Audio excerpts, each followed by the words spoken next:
দুটো কথা আমি বলে দিয়েছি, ওয়াজ মাহফিল দেশে বন্ধ হবে না। ওয়াজ মাহফিলকে কেউ বন্ধ করতে পারবেও না। এদেশের প্রত্যেকটা ঘরের সঙ্গে ওয়াজ মাহফিলের সম্পর্ক আছে। প্রত্যেকটা মুসলমানের কালচার, এটা সংস্কৃতি, একটা যার মাধ্যমে শান্তির বার্তা পৌঁছে দেয়। ওয়াজ মাহফিল বন্ধ করার কোনোদিন অপচেষ্টা সার্থক হবে না। দুই, আমরা কোনোদিন আতঙ্কের কারণ নয়। রাসূল করিম সাল্লাল্লাহু আলাইহি ওয়াসাল্লাম আল আমিন উপাধিতে ভূষিত হয়েছিলেন। তোমরা একটু খোলা চোখে আমাদের দিকে তাকাও, খোলা চোখে আমাদের দিকে তাকাও। ইউরোপ, আমেরিকা, ভারতের চশমা লাগিয়ে নয়, তোমরা তোমাদের নিজের চোখ দিয়ে আমাদেরকে দেখো। দিল্লির চোখ দিয়ে নয়, ইসরায়েলদের চোখ দিয়ে নয়, আমেরিকা ব্রিটিশদের চোখ দিয়ে নয়। আল্লাহর কসম, নিজের চোখ দিয়ে দেখলে তোমরা দেখতে পারবে আলেম ওলামারা দেশে শান্তি প্রতিষ্ঠা করতেছে, সাম্প্রদায়িক সম্প্রীতি প্রতিষ্ঠা করতেছে। আলেম ওলামাদের বয়ানে মাদকতা দূর হয়ে যাচ্ছে। আলেম ওলামাদের বয়ানে অশ্লীলতা, বেহায়াপনা, চুরি ডাকাতি কমে আসছে। এই সমাজ রাষ্ট্রে শান্তি প্রতিষ্ঠা হচ্ছে আলেম ওলামাদের নানা কাজে, নানা অবদানে। তাহলে কেন তোমরা আলেম ওলামাদেরকে আতঙ্কের কারণ মনে করো? আর যদি আপনাদের মধ্যে কোনো দুষ্ট লোক থেকে থাকে, যেই দুষ্ট লোকেরা মনে করে একটা বাহানা দিয়ে দাও না মৌলবীদের মাহফিল বন্ধ করে, একটা বাহানা দিয়ে দাও না মৌলবীকে প্রশাসনের মোকাবেলায় দাঁড় করিয়ে, সেই দুষ্ট লোক চিহ্নিত করা আপনাদের দায়িত্ব। আপনারা যারা প্রশাসনে আছেন, আপনাদের দায়িত্ব। আমরা চাই না সেই দুষ্ট লোকদের কারণে আপনাদের সাথে আমাদের সম্পর্ক খারাপ হোক। তবে দুষ্ট লোকদের কথায় যদি মাহফিলে হস্তক্ষেপ করেন, আলেম ওলামাদের হয়রানি করেন, এর দায়িত্ব আপনাদেরকেই নিতে হবে। আমি আশা করি আপনাদেরকে দুটা জিনিস আমি তুলে ধরতে পেরেছি। শেষ কথা আমি বলে যাই, এটা আমার ইমানের দাবি থেকে আমি বলে যাই। সারা বাংলাদেশে আমি বলতেছি, ফিলিস্তিনি ভাইদের উপরে জুলুম এবং নির্যাতন চলতেছে। এই তো গত কয়েকদিন যাবত ইহুদিবাদ, ইসরায়েলি এইভাবে বোমা বর্ষণ করতেছে।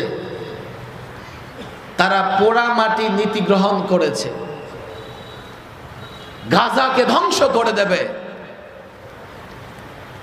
যাতে এখানে মুসলিমরা বসবাস করতে না পারে। বলবে যে হুজুর হামাস আক্রমণ করেছে। হ্যাঁ, হামাস তোমাদের সঙ্গে যুদ্ধ করেছে, তোমরা হামাসের সঙ্গে যুদ্ধ করো। ৭৫ বৎসর ধরেই তো তোমরা যুদ্ধ করতেছো। কখনো তোমরা আক্রমণ করো, কখনো তারা আক্রমণ করে। জেনেভা কনভেনশনের রুলস এবং রেগুলেশন অনুযায়ী তোমরা যেসব নীতি করে রেখেছো, একটা জাতিসংঘ আছে, কাফেরদের সংঘ, আজও পর্যন্ত মুসলমানদের স্বার্থে কোনো উদ্যোগ তারা গ্রহণ করতে পারে নাই। আর মুসলমানদের একটা OIC সংস্থা আছে, ৫৭টা মুসলিম রাষ্ট্র মিলে। এগুলো সব মুনাফেক আর কাপুরুষ।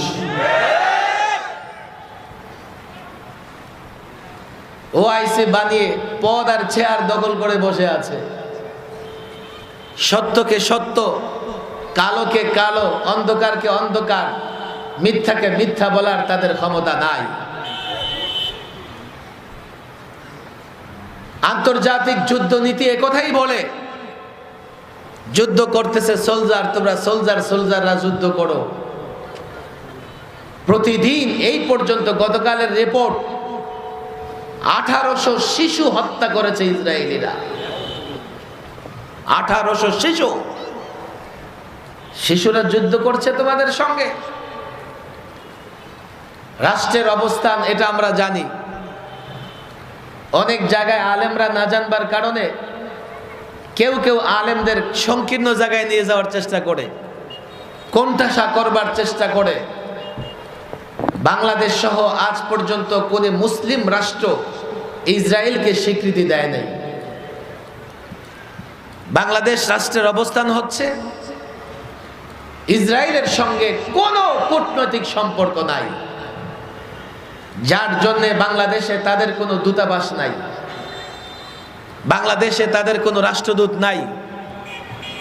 বাংলাদেশের পাসপোর্ট নিয়ে, এটা বাংলাদেশে আগে পাসপোর্টের নিচে লেখা থাকতো যে এই পাসপোর্ট দিয়ে ইসরায়েলে যাওয়া যাবে না।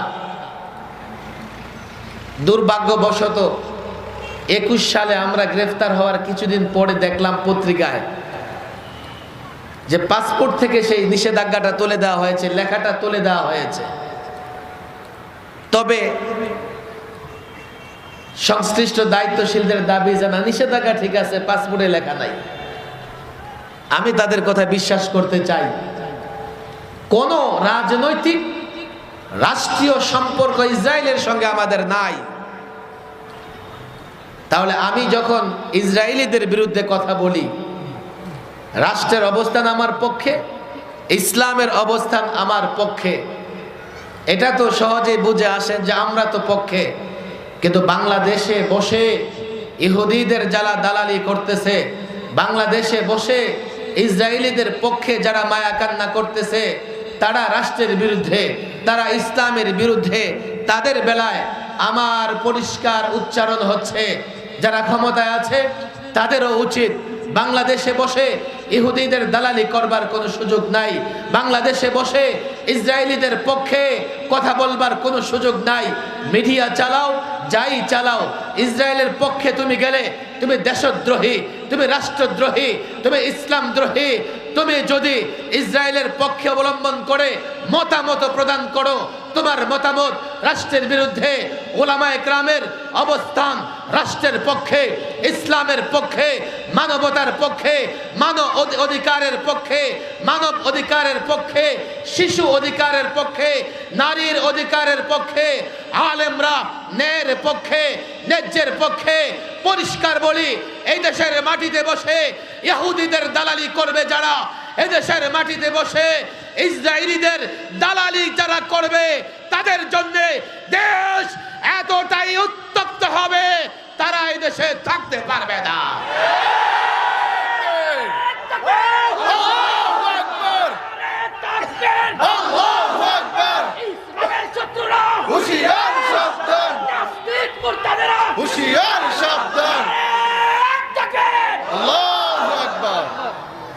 আমাদের অবস্থান আইনি ভাবেও আমরা সঠিক, তোমাদের যে প্রচলিত আইন, আর ইসলামের দিক থেকে আমরা তো মসজিদে আকসা হেফাজতের জন্য দেহের সর্বশেষ রক্ত ফোঁটা পর্যন্ত কুরবানি করতে প্রস্তুত আছি ইনশাআল্লাহ।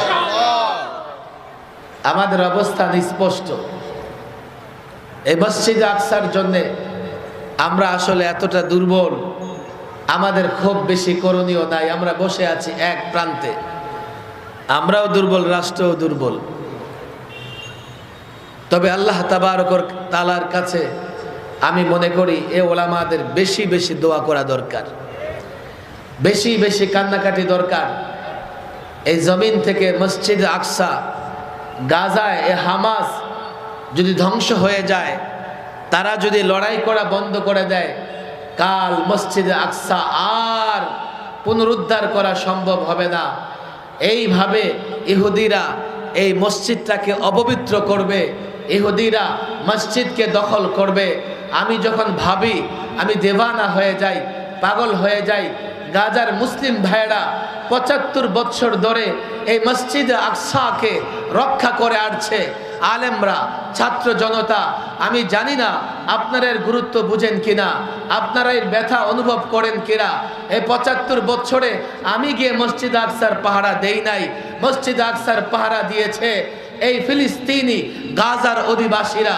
জানো, প্রতিনিয়ত নামাজ পড়তে যায়, নামাজ পড়তে দেয় না, জুমা পড়তে যায়, জুমা পড়তে দেয় না, তারাবি পড়তে যায়, তারাবি পড়তে দেয় না।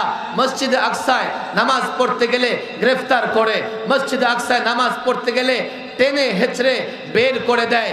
এরপরেও ৭৫ বছর ধরে এই গাজার অধিবাসী, গাজার মুসলমানেরা আল্লাহর ঘর, আমাদের প্রথম কেবলা, এই জমিনে প্রতিষ্ঠিত আল্লাহর দ্বিতীয় ঘর, যেখানে কাবার ৪০ বছর পরেই আল্লাহ তাবারক ওয়া তাআলার কোন এক বান্দা প্রতিষ্ঠা করেছেন আল্লাহর ঘর, আমাদের প্রথম কেবলা।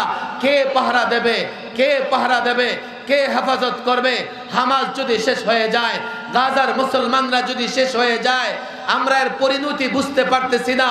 এজন্যই পরিষ্কার বলি, গাজাকে রক্ষা করবার জন্যে, হামাসকে রক্ষা করবার জন্যে, ফিলিস্তিনকে রক্ষা করবার জন্যে এই মিডিয়ার মাধ্যমে সকল দেশবাসী, রাজনৈতিক দল, সরকার, বিরোধী দল, ৫৭টা মুসলিম রাষ্ট্রের প্রধানের প্রতি আমার আকুতি, আমার নিবেদন, আমার বিনোদন, আমি তাদেরকে বলি, এখনো আছে আল্লাহর ঘর হেফাজতের জন্যে ঐক্যবদ্ধ হও।